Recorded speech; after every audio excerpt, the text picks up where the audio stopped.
दोस्तों आज हम बात करने वाले हैं गणित क्लास 9th का। बिहार बोर्ड का गणित पढ़ाने वाले हैं दोस्तों।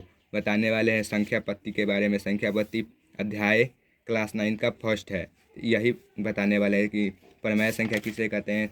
वही दोस्तों बात करने वाले हैं कि प्रकृति संख्या किसे कहते हैं, पूर्णांक संख्या किसे कहते हैं, पूर्ण संख्या किसे कहते हैं। इसी के बारे में बात करने वाले हैं। तो देखिए दोस्तों, क्लास 9 का है, संख्या पत्ती है। मेरे चैनल का नाम है RL के फैक्ट्स, नाम है चैनल का नाम। चलिए दोस्तों, तो अब शुरू करते हैं। प्राकृत संख्या किसे कहते हैं दोस्तों। तो प्राकृत संख्या किसे कहते हैं, तो लिखेंगे प्राकृत संख्या किसे कहते हैं। तो गिनती की संख्याओं को प्राकृत संख्या कहते हैं।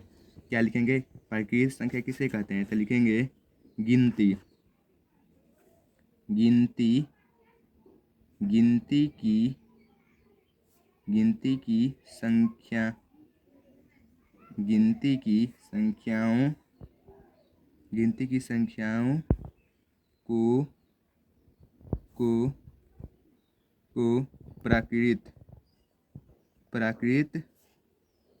संख्या कहते हैं।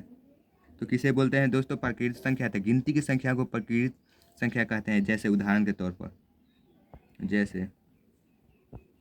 जैसे तो गिनती की संख्या को प्राकृत संख्या कहते हैं, जैसे एक। तो चलिए दोस्तों हम बात करने वाले हैं गिनती की संख्याएं किसे कहते हैं। तो प्राकृतिक संख्या किसे कहते हैं। तो गिनती की संख्याओं को प्राकृतिक संख्या कहते हैं। किसे बोलते हैं, गिनती की संख्या। गिनती की संख्या कौन हो गया, हम गिनते हैं कुछ भी चीज़ को। तो जैसे 1 हो गया, 2 हो गया, 3 हो गया, 4 हो गया, 5 हो गया, 6 हो गया, 7 हो गया, 8 हो गया, 9 हो गया। इसी तरह इन्फानाइट तक ले चलते चल जाएगा। तो हम गिनती की प्राकृतिक संख्या किसे कहते हैं। तो गिनती की संख्या को प्राकृतिक संख्या कहते हैं। हम काउंटिंग कुछ भी चीज़ को गिनते हैं तो क्या गिनते हैं, 1 हो गया, 2 हो गया, जीरो नहीं गिनते हैं। जीरो से थोड़ी ना हम गिनती करते हैं। तो 1 हो गया, 2 हो गया, 3 हो गया, 4 हो गया, 5 हो गया, 6 हो गया, 7 हो गया, 8 हो गया, 9, 10, 11 तक, 12, 13, 14, 15, 16 इसी तरह इन्फानाइट तक ले चलते चल जाएगा। तो हो गया दोस्तों, ये तो हो गया। अब बात करने वाला है पूर्ण संख्या। पूर्ण संख्या किसे कहते हैं। तो पूर्ण संख्या किसे कहते हैं। तो पूर्ण संख्या किसे कहते हैं। तो पूर्ण संख्या कहते हैं शून्य शून्य शून्य के साथ शून्य के साथ प्राकृत प्राकृत प्राकृत संख्या प्राकृत संख्या सम्मिलित प्राकृत संख्या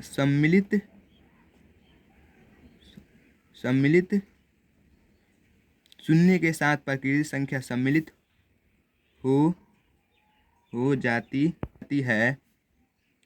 है उसे क्या बोलते हैं दोस्तों, पूर्णांक संख्या। पूर्णांक संख्या कहते हैं दोस्तों। अब जैसे देख लेते हैं कैसे।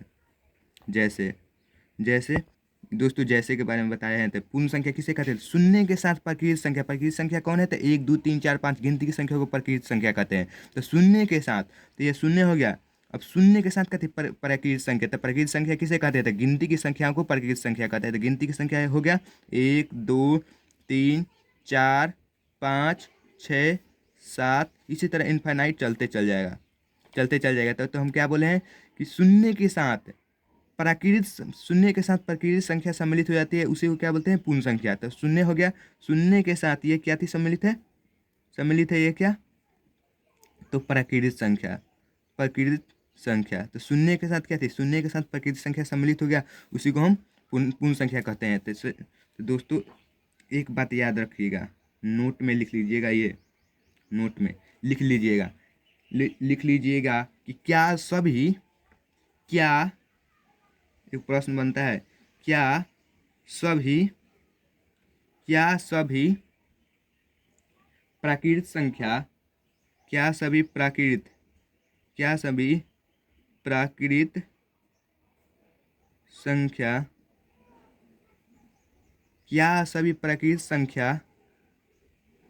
संख्या पूर्ण संख्या के अंदर आती है। तो इसका उत्तर लिखेंगे हाँ, आती है। हाँ, क्या सभी प्राकृतिक संख्या पूर्ण संख्या के अंदर आती है? तो हाँ आती है, आती है। क्या देखिए दोस्तों, सभी प्राकृतिक संख्या है तो क्या पूर्ण संख्या है, तो पूर्ण संख्या के अंदर सभी प्राकृतिक संख्या आ रहा है, सभी प्राकृतिक संख्या आ रहा है 0 1 2 3। तो हाँ, तो प्रश्न पूछेगा कि क्या सभी प्राकृतिक संख्या एक पूर्ण संख्या के अंदर आती है? तो बोलेंगे हाँ। परंतु क्या सभी पूर्ण संख्या प्राकृतिक संख्या के अंदर आती है? तो नहीं। ये प्रश्न बन जाएगा दोस्तों, ये याद रखिएगा दोस्तों। अब अगला बात करने वाले पूर्णांक संख्या। पूर्णांक संख्या किसे कहते हैं? तो पूर्णांक संख्या किसे कहते हैं? तो पूर्णांक संख्या किसे कहते हैं? तो पूर्ण संख्या, पूर्ण पूर्ण संख्या, पूर्ण संख्या और उसके धनात्मक रूप। पूर्ण संख्या और पूर्ण संख्या के पूर्ण संख्या के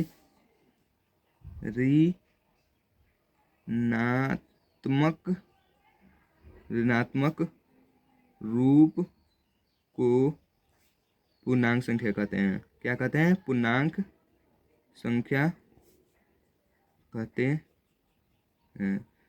तो दोस्तों पूर्णांक संख्या किसे कहते थे? पूर्ण संख्या और उसके पूर्ण संख्या के ऋणात्मक रूप को पूर्णांक संख्या कहते हैं। जैसे अब उदाहरण के तौर पर जैसे क्या करें, पूर्ण संख्या किसे कहते हैं? तो पूर्ण संख्या क्या है? तो पूर्ण संख्या 1 2 3 4 5 0 1 2 3 4 5 है। तो पूर्ण संख्या है 0 1 2 3 4 इसी तरह इनफाइनाइट। पूर्ण संख्या और उसके पूर्ण संख्या के ऋणात्मक रूप इसका क्या होगा? तो -1। इसका ऋणात्मक क्या होगा? तो -2। इसका क्या होगा? तो -3। इसका क्या होगा? -4। इसी प्रकार चलते चल जाएगा इनफाइनाइट तक चल जाएगा। तो जीरो के दाहिने तरफ क्या होता है? तो जीरो के दाहिने तरफ धनात्मक होता है। क्या होता है? धनात्मक होता है, धनात्मक होता है दाहिने तरफ। और जीरो के बाएं तरफ, तो जीरो के बाएं तरफ क्या होता है?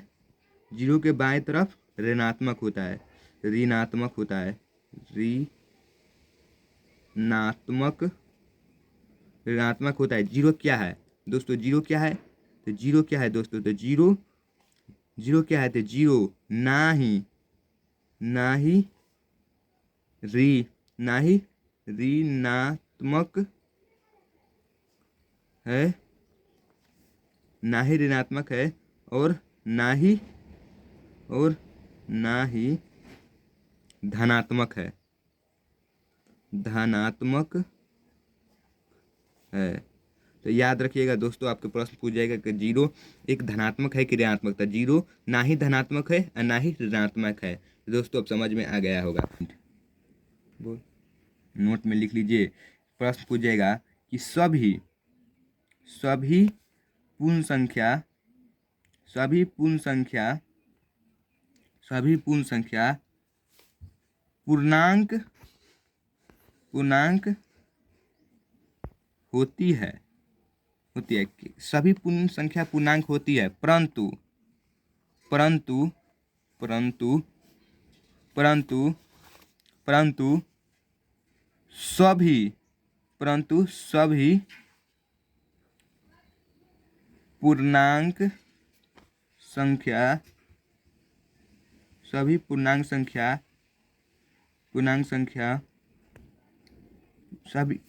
परंतु सभी पूर्णांक संख्या पूर्ण संख्या नहीं होती है। तो चलिए दोस्तों, तो नहीं होती है। तो जैसे देख लीजिए कैसे क्या करा है। सभी पूर्ण संख्या, तो 0 हो गया, -1 हो गया, माइनस नहीं होगा, 1 2 3 4 5 इसी तरह इनफाइनाइट चल जाएगा। ये -1 हो गया, -2 हो गया, -3 हो गया। क्या करें?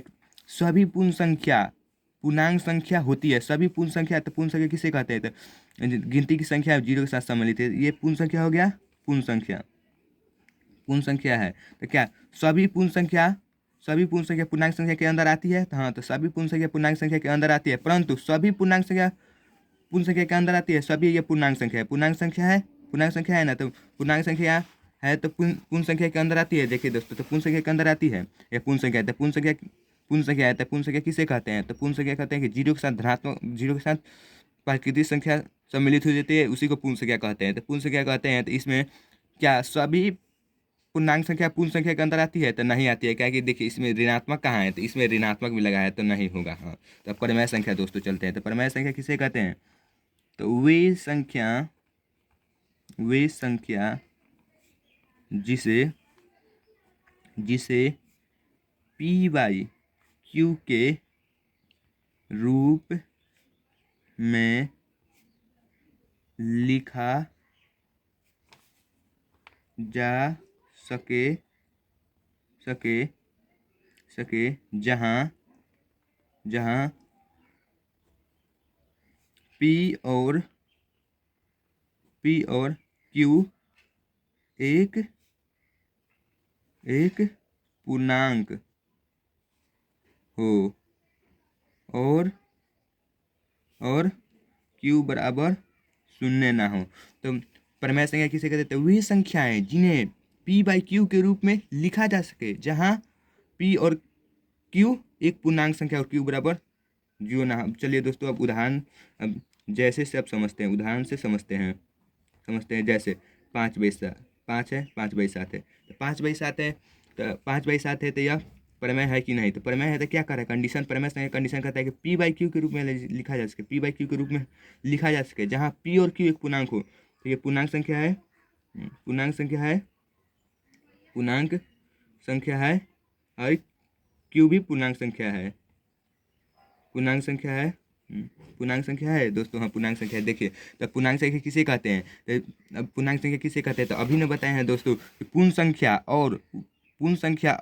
संख्या के ऋणात्मक रूप को पूर्णांक संख्या कहते हैं। तो जीरो है तो जीरो, पूर्ण संख्या है, 0 1 2 3 4 पूर्ण संख्या है, उसके ऋणात्मक -1 -2 -3 ये पूर्णांक संख्या है। तो पूर्णांक संख्या समझ गए होंगे दोस्तों। तो वही 5 का 1 पूर्णांक संख्या है, 7 भी एक पूर्णांक संख्या है। तो कह रहा है कि परिमेय संख्या उसे कहते हैं वे संख्या है जिन्हें पी बाई क्यू के रूप में लिखा जा सकता है जहाँ पी और क्यू एक पूर्णांक हो। तो पी और क्यू एक पूर्णांक है, पी और क्यू एक पूर्णांक हो जहाँ क्यू बराबर जीरो ना हो। तो क्यू जीरो ना हो तो क्यू बराबर जीरो है। क्यू किसे कहते हैं? तो अंश भाई हर के रूप में लिखा है, तो हर जीरो नहीं है, जीरो नहीं ना है तो क्यू बराबर जीरो नहीं है। तो यह परिमेय संख्या है, परिमेय संख्या है। उसी प्रकार अब 5 एक परिमेय संख्या है कि नहीं? तो 5 एक परिमेय संख्या है कि नहीं? तो 5 भी एक परिमेय संख्या है। कैसे? देखिए, 5 बाई इसे 1 लिख सकते हैं, इसके एक तो छुपा हुआ है, 1 लिख सकते हैं। तो 5 क्या थी? एक पूर्णांक संख्या है, पूर्णांक संख्या है, और एक भी एक पूर्णांक संख्या है, एक भी पूर्णांक संख्या है, और क्यू बराबर जीरो है, क्यू बराबर जीरो नहीं है। अंश भाई हर बराबर जीरो है तो जीरो नहीं है, ये जीरो नहीं है, तो यह एक परिमेय संख्या है, परिमेय संख्या है। दे दोस्तों, तो -2/1 देख लेते। तो -2/1, तो -2/1, तो -2/1, तो -2 का थी एक पूर्णांक संख्या है। तो पूर्णांक संख्या किसे कहते हैं? जीरो के साथ पूर्णांक संख्या है, जीरो का थी -2 एक पूर्णांक संख्या है, -1 भी एक पूर्णांक संख्या है। तो पूर्णांक संख्या है, पूर्णांक संख्या है, ये भी एक पूर्णांक संख्या है, पूर्णांक संख्या है, और क्यू बराबर शून्य नहीं है, तो ये भी है। उसी प्रकार एक और देख लेते हैं 0/1, ये एक परिमेय संख्या है कि नहीं? जीरो एक परिमेय संख्या है कि नहीं?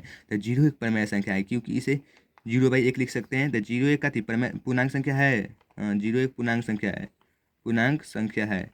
देख लीजिए दोस्तों, 0 एक पूर्णांक संख्या है, 0 एक पूर्णांक संख्या है, तो 0 एक पूर्णांक संख्या है, पूर्णांक संख्या 0 एक पूर्णांक संख्या है, 0 पूर्णांक संख्या है, तो 0 पूर्णांक संख्या है, एक भी एक पूर्णांक संख्या है, एक भी एक पूर्णांक संख्या है, एक भी पूर्णांक संख्या है। तो 0/, पी बाई क्यू के रूप में लिख दीजिए जहाँ पी और क्यू एक पूर्णांक संख्या है, क्यू बराबर शून्य नहीं है, शून्य नहीं, तो ये भी एक परिमेय संख्या है, परिमेय संख्या है। उसी प्रकार अब उसी प्रकार अब एक उसी प्रकार हम अब 1/0, तो यह ना ही परिमेय होता है ना ही अपरिमेय होता है, ना ही परिमेय संख्या होता है, परिमेय ना ही परिमेय संख्या होता है, और ना ही अपरिमेय संख्या होता है, अपरिमेय संख्या। यह अपरिभाषित होता है। 1/0 जैसे एगो आम है, एगो घर में आम रखा हुआ है, एगो आम घर में रखा हुआ है, तो एगो आम रखा हुआ है, खाने वाला कोई आदमी नहीं है, तो वो आम सड़ ही ना जाएगा। तो उसी प्रकार 1/0 तो यह कहते अपरिभाषित हो जाता है। तो 1/0 ना ही परिमेय है और ना ही अपरिमेय संख्या है, अपरिभाषित हो जाता है। तो उसी प्रकार अपरिमेय संख्या पर चर्चा करते हैं। तो दोस्तों अपरिमेय संख्या किसे कहते हैं? तो वे संख्याएं जिन्हें जिन्हें p/q के रूप में ना लिखा जाए, जहाँ p और q